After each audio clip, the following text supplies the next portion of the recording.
Good morning student, welcome to our Hindi Lok Bharati. Hindi Lok Bharti की हिंदी कक्षा में आप सभी का स्वागत है। आज हम देखते हैं कक्षा 5वीं का 6वां पाठ, मेरा बचपन। छोटे बच्चे जो होते हैं वो बहुत ही नटखट तथा शरारती होते हैं।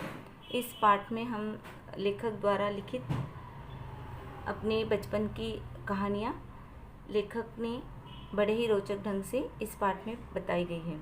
आइए बच्चों, हम पाठ देखते हैं, पाठ का पठन करते हैं। मेरे पिताजी कुटुंब प्रेमी, सत्य प्रिय और बहुत ही उदार थे। उदार यानी दान धर्मी, जिसको हम बोलते हैं दान देने वाले। वे पोरबंदर के दीवान थे। उनका नाम करमचंद था। वे रिश्वत से दूर भागते थे, इसलिए निष्पक्ष न्याय करते थे।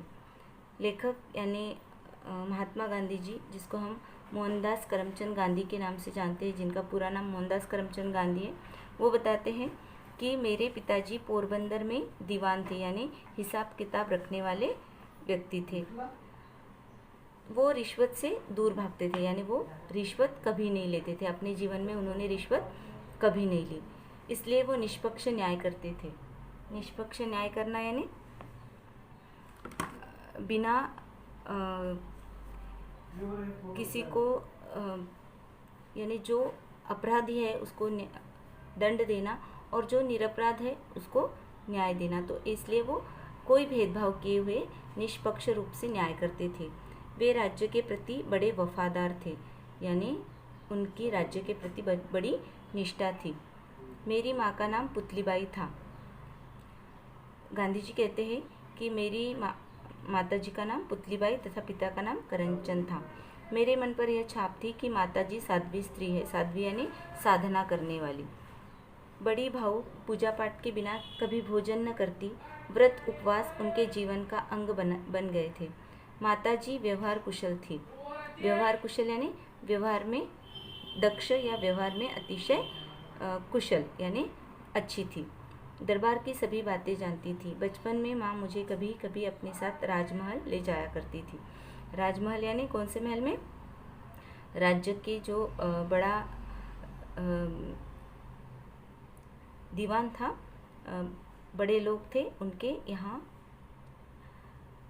महात्मा गांधी जी की माताजी उनको लेकर जाती थी। बचपन में माँ मुझे कभी कभी अपने साथ राजमहल ले जाया करती थी। ऐसे माता पिता के यहाँ सन 1925 की भादो द्विशी के दिन अर्थात 1869 के अक्टूबर की 2 तारीख को पोरबंदर में मेरा जन्म हुआ। बचपन वही बीता, यानी गांधी जी कहते हैं कि 1869 में मेरा जन्म 2 अक्टूबर को हुआ और मेरा बचपन पूरा पोरबंदर में ही बीता, यानी बचपन उनका वहीं पर गुजरा। मुझे राजकोट की ग्राम पाठशाला में पढ़ने भेजा गया। तब मेरी उम्र 7 बरस की रही होगी। मेरी गिनती शायद साधारण श्रेणी के विद्यार्थियों में रही होगी। सभी शिक्षकों के नाम धाम मुझे आज भी याद है।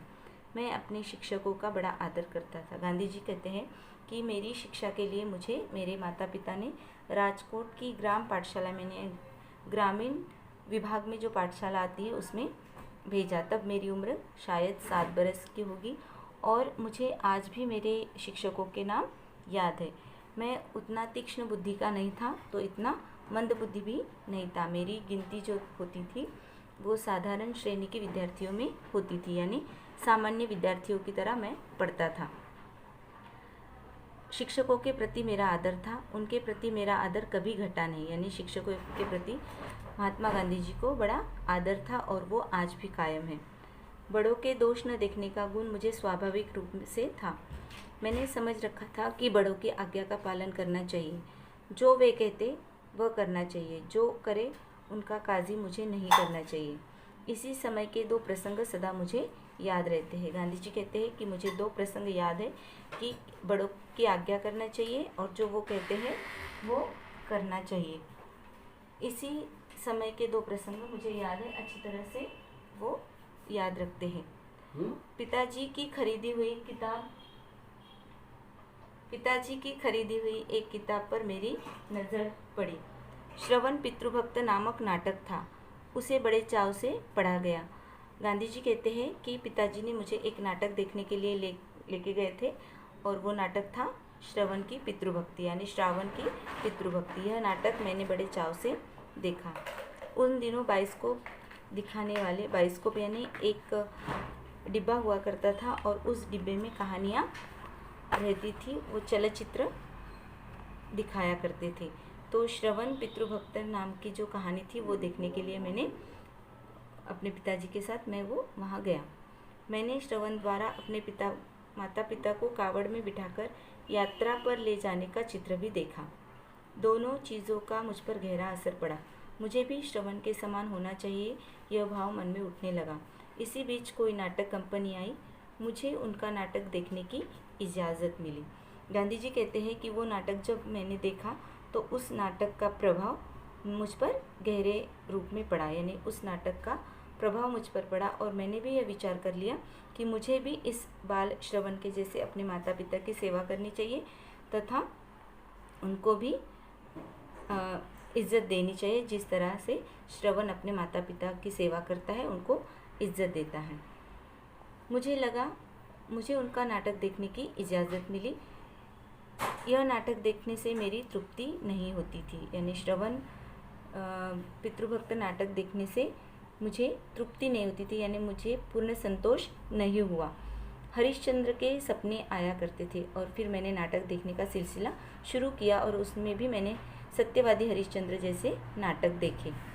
हरिश्चंद्र जैसे सत्यवादी सब क्यों नहीं हो जाते, यह धुन लगी रहती थी। मेरे मन में हरिश्चंद्र और श्रवण आज भी जीवित है। महात्मा गांधी जी कहते हैं कि श्रवण जैसा पितृभक्त और हरिश्चंद्र जैसा सत्यवादी, यह दोनों की छवि आज भी मेरे मन में जीवित है, यानी आज भी इनका गहरा प्रभाव मेरे ऊपर है।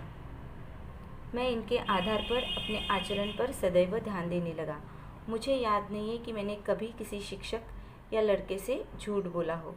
सत्य पर टिके रहना, बड़ों का आदर करना तथा उनके प्रति सेवा भाव के साथ ही दीन दुखियों के दर्द को अपना समझना आज भी मेरे जीवन का मूल मंत्र बना हुआ है। मूल मंत्र यानी मुख्य उद्देश्य। तो गांधी जी कहते हैं कि सत्य पर टिके रहना और बड़ों का आदर तथा सम्मान करना, यही मेरे जीवन का उद्देश्य है। मैंने पढ़ा था कि खुली हवा में घूमना स्वास्थ्य की दृष्टि से उपयोगी होता है। मैंने सैर करने की आदत डाल दी। इससे मेरे शरीर में कसाव आ गया। पढ़ाई में अक्षर अच्छे होने की ज़रूरत नहीं है। पता नहीं यह गलत विचार मेरे मन में कैसे बैठ गया। इस भूल की सज़ा आज भी मेरे मन को मिल रही है। गांधी जी कहते हैं कि स्वास्थ्य की दृष्टि से, यानी स्वास्थ्य के लिए, शरीर को अच्छा बनाने के लिए सुबह की सैर आवश्यक है। ये मैंने कहीं से भी पढ़ा था, तो इसीलिए मैंने सुबह खुली हवा में घूमना शुरू कर दिया। इसका परिणाम यह हुआ कि मेरा शरीर जो है अच्छा होने लगा, यानी मेरा स्वास्थ्य अच्छा रहने लगा। लेकिन पढ़ने लिखने के लिए अच्छे अक्षर ज़रूरी नहीं होते। यह विचार, यानी यह गलत विचार, ये सही विचार नहीं, यह गलत विचार मेरे मन में आ गए कि पढ़ना लिखने के लिए अक्षर अच्छे होना कोई ज़रूरी नहीं है। बुरे भी अक्षर रहे, कैसे भी अक्षर रहे, तो आदमी पढ़ लिख सकता है। तो इसीलिए इन गलत अक्षरों यानी खराब अक्षरों का भुगतान मैं आज भी कर रहा हूँ। दूसरों के मोती जैसे अक्षर देखकर मैं अपनी लिखावट पर बहुत पछताता हूँ। बाद में मैंने अपनी लिखावट सुधारने का प्रयत्न किया, किंतु तब तक बहुत देर हो चुकी थी। बचपन में मुझे खेलों में रुचि नहीं थी। गांधी जी कहते हैं कि बचपन में मुझे खेलों में रुचि नहीं थी, लेकिन मेरे अक्षर जो खराब थे उसको सुधारने का मैंने बहुत प्रयत्न किया, किंतु वो अक्षर अब सुधर नहीं सकते थे, क्योंकि वो बचपन की गलती थी और यही गलती का भुगतान मैं आज भी करता हूँ।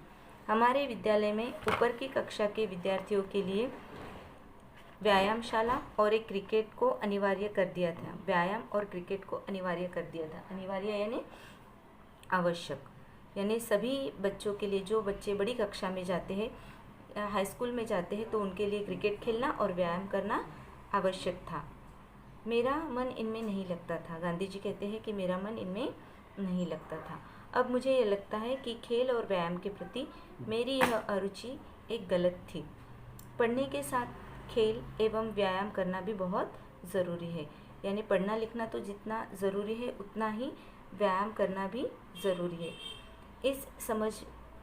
इससे यह बात समझ में आई कि विद्याभ्यास में व्यायाम अर्थात शारीरिक शिक्षा को मानसिक शिक्षा के बराबर ही स्थान होना चाहिए। कुछ गलत मित्रों की सोबत से मुझे कश खींचने का शौक़ हो गया। कश खींचना यानी सिगरेट पीना जिसको हम बोलते हैं। तो गांधी जी कहते हैं कि कुछ गलत मित्रों के कारण मुझे कश खींचने का शौक़ हो गया, सिगरेट पीने का शौक़ हो गया। पैसा पास न होने के कारण हमने चाचा के पीकर फेंके गए सिगरेट के टुकड़े चुराना शुरू कर दिए। गांधी जी कहते हैं कि सिगरेट पीने की बुरी आदत लगने के कारण मेरे पास पैसे नहीं रहते थे और इसके लिए मैं सिगरेट का अपना शौक़ पूरा करने के लिए जो सिगरेट के टुकड़े फेंके जाते थे उनको चुराना मैंने शुरू कर दिया और उन फेंके हुए टुकड़ों के ही सिगरेट के कश मैं मारने लगा। कुछ समय बाद अपनी गलती का एहसास हो गया और सिगरेट पीने की आदत भी जाती रही। गांधी जी कहते हैं कि ये सिगरेट पीने की जो बुरी आदत थी वो आदत का एहसास मुझे हुआ, अपनी गलती का एहसास मुझे हुआ और मैंने सिगरेट पीना छोड़ दिया। बड़े होने पर मुझे कभी सिगरेट पीने की इच्छा नहीं हुई। मेरी सदैव धारणा ये थी कि नशे की आदत जंगली, गंदी और हानिकारक है। सिगरेट बीड़ी का इतना ज़बरदस्त शौक़ दुनिया में क्यों है, इस पर इसको मैं कभी समझ नहीं सका। प्रत्येक बाल, युवा, प्रौढ़ किसी को भी नशे से बचना चाहिए। महात्मा गांधी जी कहते हैं कि सिगरेट का शौक़ यानी नशे का शौक़ युवा लोगों को क्यों रहता है, इसका उत्तर मुझे आज तक नहीं मिला। हालांकि यह बहुत गलत आदत है कि सिगरेट पीना, नशा करना, यह बहुत आदत है और इस आदत को छोड़ने के लिए मैंने प्रयत्न किया और मैंने अपनी यह आदत छोड़ दी। लेकिन इस समाज के आज भी लोग, युवा, प्रौढ़ सभी को नशे से बचना चाहिए। उनको शराब का सेवन नहीं करना चाहिए, सिगरेट नहीं पीनी चाहिए, इसका सेवन नहीं करना चाहिए, यह मैं मानता हूँ। तो बच्चों, उम्मीद है आपको महात्मा गांधी जी द्वारा लिखित मेरा बचपन यह पाठ समझ में आया होगा। इसके प्रश्नों के उत्तर हम हमारे अगले क्लास में लेंगे।